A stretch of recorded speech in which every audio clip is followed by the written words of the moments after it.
Morning, my dear students.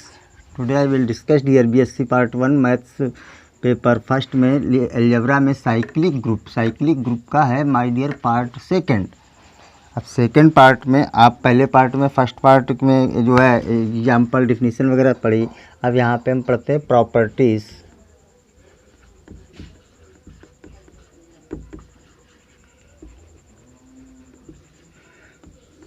Properties of cyclic group. Properties of cyclic group पढ़ेंगे my dear. तो properties of cyclic group में first property लिखते हैं, every cyclic group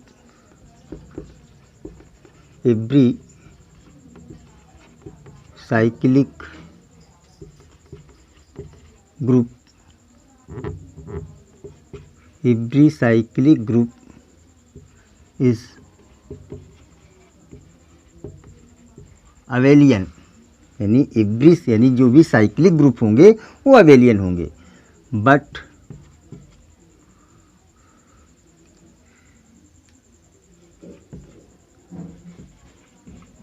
converse is not true.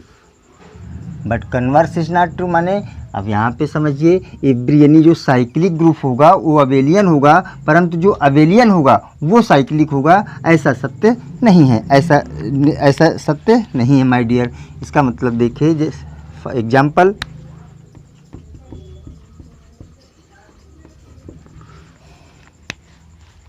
अब आपने देखा Z plus, देखिए Z plus में क्या है, Z प्लस में आपका जो है ये Z plus is a cyclic group generated by 1 and -1। तो हम जो है जनरेटेड बाय 1, तो इसका मतलब जो है is a cyclic group and it is also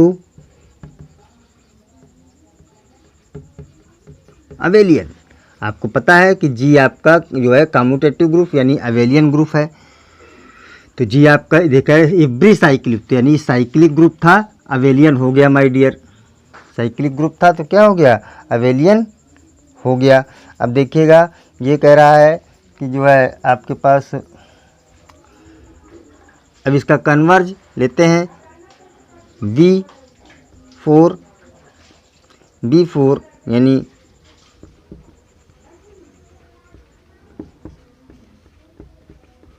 क्लिंस group is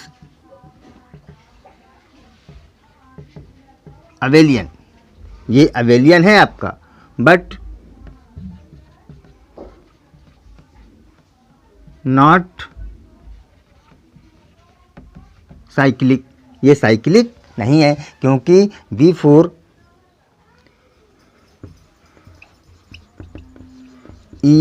EABC ये आपके पास है, ठीक है।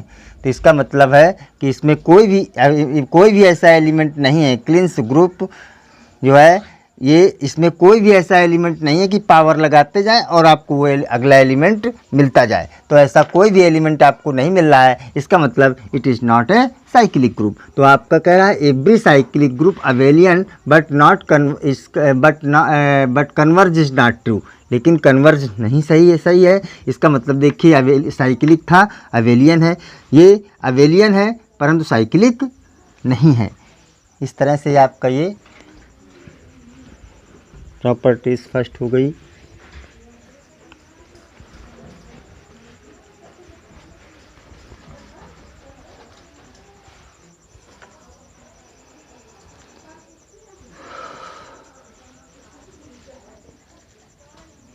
सेकेंड प्रॉपर्टी में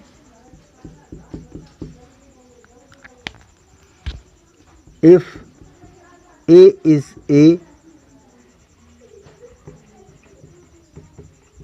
generator generator of, if A is a generator of cyclic group G, अगर A कोई साइक्लिक ग्रुप का जनरेटर है, then A inverse is also generator of G।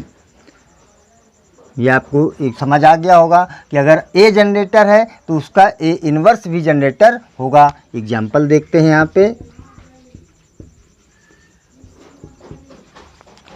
अब आप एग्जाम्पल यही Z+ वाला ले लीजिएगा। Z+ में is a cyclic group and it's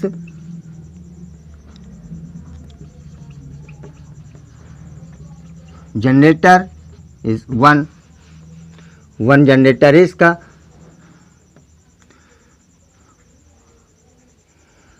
inverse of 1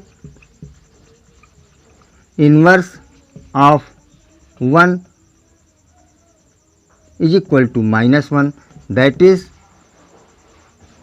1 के पावर -1 इक्वल टू -1, यानी इनवर्स ऑफ 1। 1 का 1 एडिटिव है आपका, तो एडिटिव के लिए क्या इन्वर्स क्या होगा, -1 इन्वर्स होगा आपका। तो ये -1, और आप अभी इसके पहले एग्जांपल में मैंने बताया था कि इसका जनरेटर 1 है, एंड वी नो दैट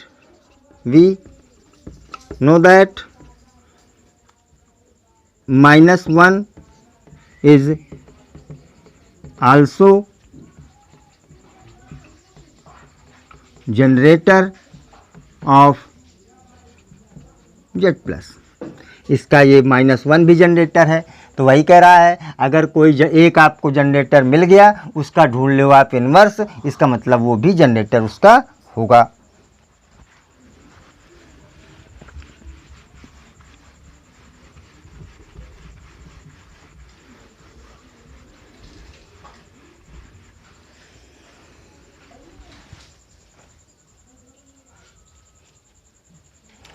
देखिए जो है जनरेटर ऑफ दिस हो गया आपके पास।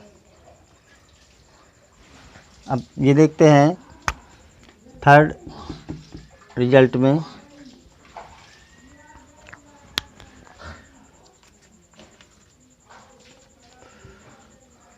The order of A cyclic group, the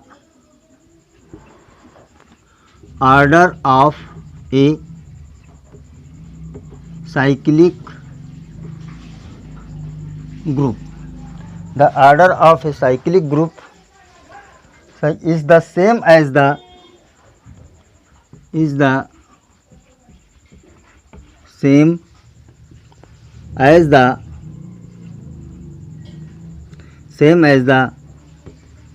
order of its generator. क्या कह रहा है, the order of cyclic group, किसी साइक्लिक ग्रुप का ऑर्डर क्या होगा, the order of cyclic group is the same as the order of its generator, order of its generator, यानी जो इसका जनरेटर है वो आपका साइक्लिक ग्रुप का आर्डर होगा जो उस जनरेटर का आर्डर होगा। तो यहाँ पे एक एग्जांपल देखते हैं।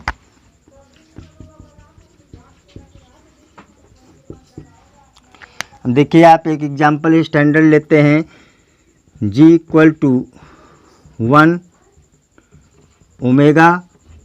Omega square. इसी को आपको बताया था, आप ऐसे लिख सकते हैं, G equal to omega cube omega square.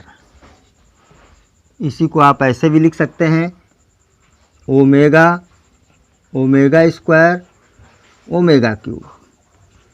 अब देखिए, वी नो दैट, हमने इसके पिछले एग्जाम्पल में इसके जनरेटर्स बताए थे, we know that omega and omega square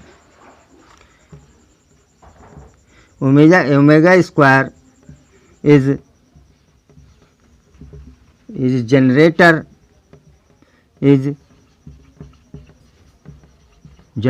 of G,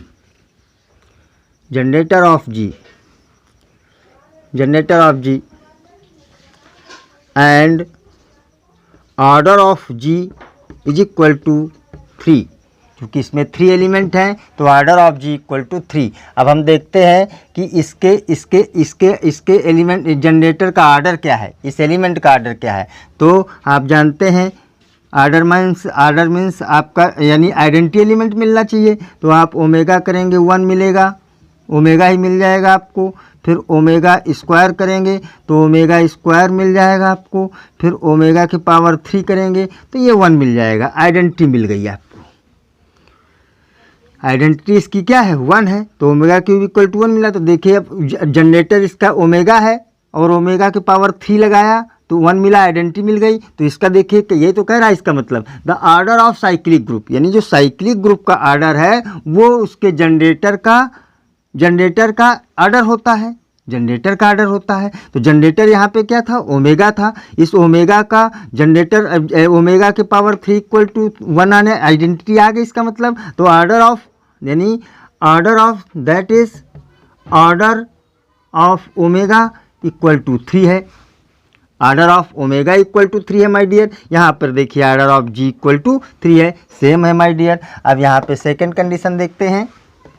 यहाँ पे सेकंड दूसरे जनरेटर को लेकर के देखते हैं। तो यहाँ पे दूसरा जनरेटर हमारे पास ओमेगा स्क्वायर है। तो ओमेगा स्क्वायर के power 1 equal to omega square मिलेगा और ओमेगा स्क्वायर के power 2 equal to omega cube into जो है आप इसको ओमेगा लिख सकते हैं। This is equal to omega मिल जाएगा, चूँकि ओमेगा क्यूब इक्वल टू 1 लिख देंगे आप जो है।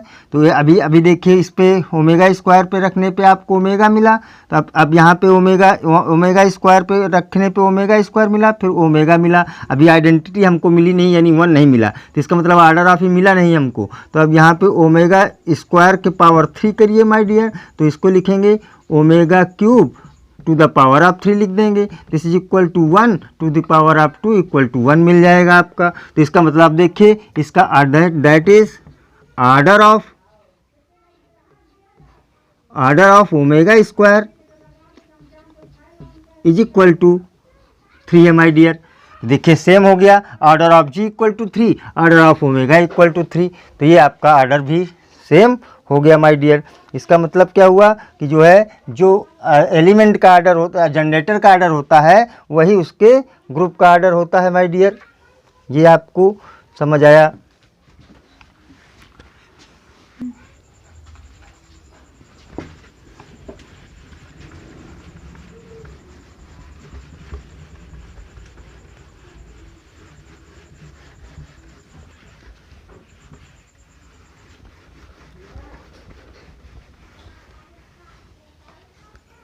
Fourth is this: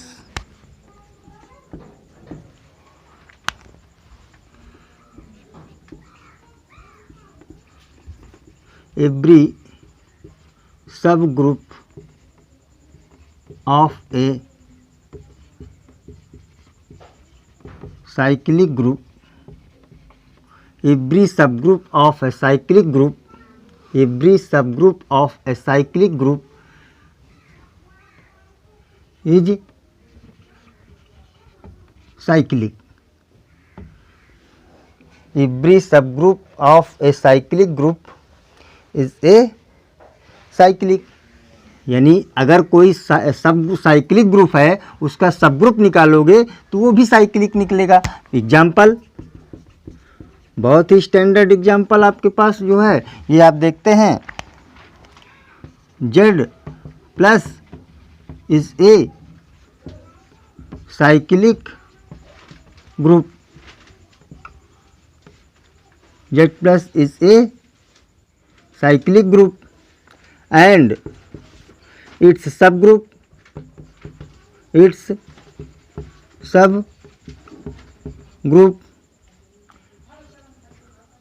2Z 3Z, MZ also cyclic.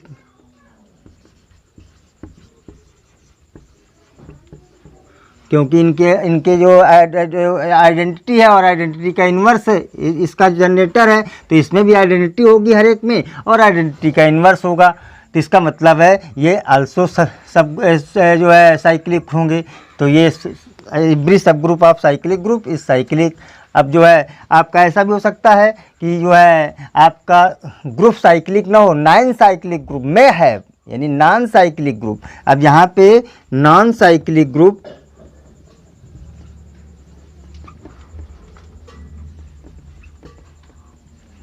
Non cyclic group में have cyclic group.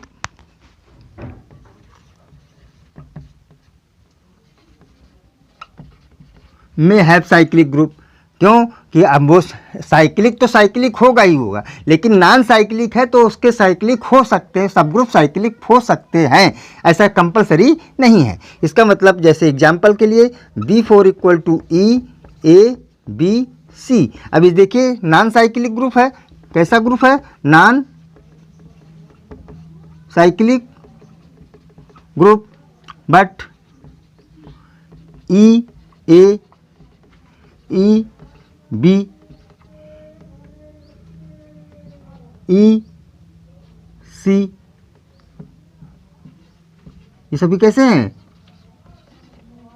Cyclic group.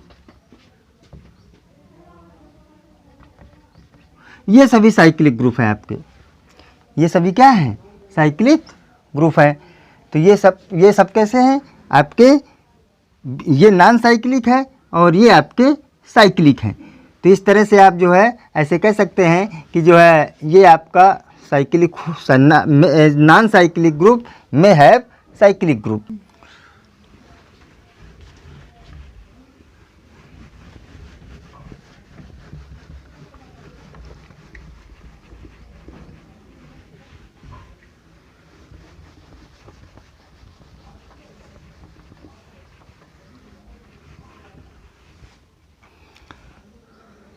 फिर तो रिजल्ट देखते हैं। तो कह रहा है if G is a cyclic group, if G is a cyclic group with generator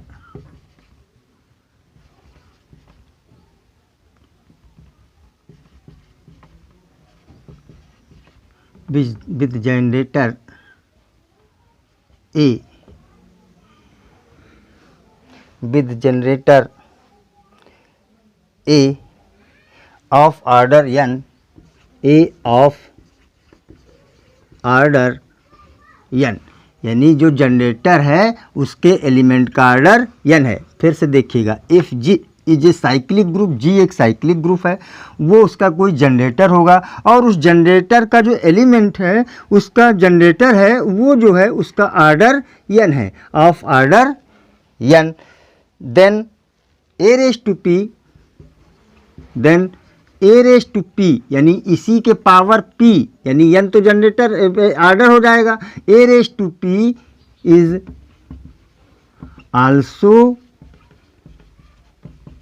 generator of G, generator of G if and only if P n यानी GCD, यानी GCD इस तरह से लिखते हैं P and n GCD equal to 1, that is GCD of P and n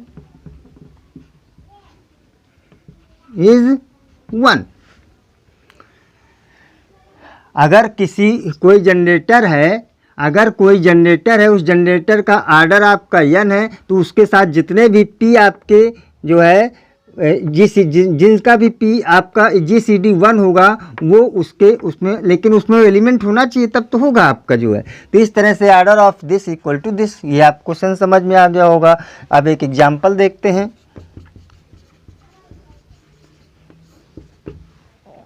example जी हमें ये यहाँ पे ऐसा लेते हैं, जी इक्वल टू ए लिया हमने, ए स्क्वायर लिया हमने, ए क्यूब लिया हमने, ए के पावर 4 लिया, ए के पावर 5 लिया, ए के पावर 6 इक्वल टू ई ले लिया, यानी अलॉट करके फिर हम ई, अब हम ए के पावर कितने भी बढ़ाते जाएं, इन्हीं एलिमेंट्स में कोई ना कोई हमको मिलता जाएगा।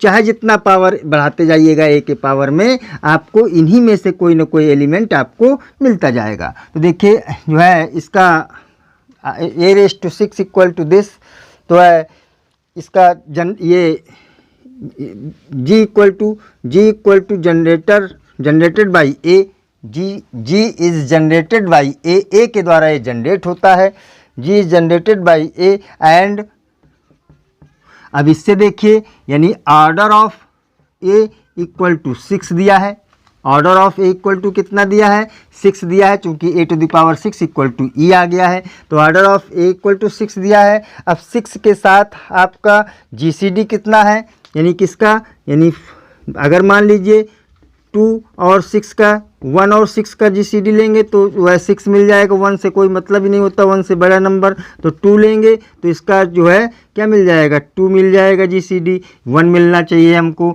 अगर हम 3 लेंगे, 3 और 6 का GCD लेंगे, यानी जो है महत्तम समापवर्त, GCD माने ग्रेटेस्ट कॉमन डिवाइज़र, तो इसका मतलब अगर हम जो है इसका ग्रेटेस्ट कॉमन डिवाइज़र तो क्या 3 मिलेगा हमको यहाँ पे।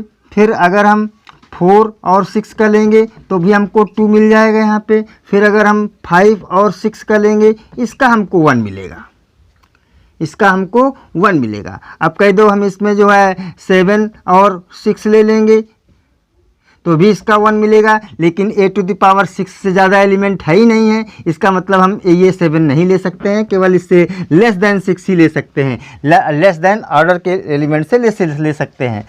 तो P आपका ऑलवेज लेस देन n होगा। P क्या होगा, where P is less than equal to n, ये कंडीशन होगी। तो यहाँ पे देखिए अगर हमारे पास ए जनरेटर है, हेंस ए एंड अब ए के पावर P यानी 5, तो 5 यानी ए के पावर 5, इसका मतलब ये आपके पास जो है GCD इसकी कितनी मिली, 1 मिली। अब देखते हैं हेंस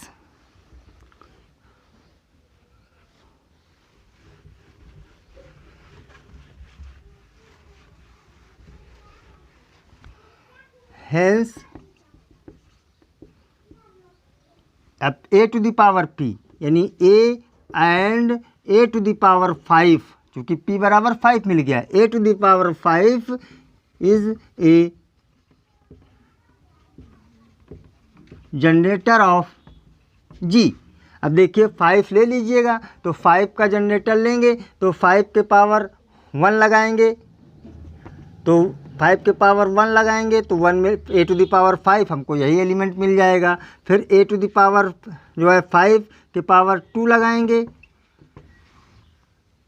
जब 2 लगाएंगे तो मिल जाएगा आपके पास a⁻10 हो जाएगा, और 10 को आप लिख सकते हो a⁻6 इंटू a⁻4, ये आइडेंटिटी मिल जाएगी, this is equal to E into a⁻4 equal to a⁻4 मिल जाएगा, 4 मिल जाएगा। इस तरह से सारे एलिमेंट आपको मिल जाएंगे, तो ये आपका जनरेटर ऑफ दिस हो जाएगा। अब आपके पास ये जो है जनरेटर ऑफ दिस यानी प्रॉपर्टीज़ ऑफ जो है साइक्लिक ग्रुप कंप्लीट हो गई। Okay, thank you.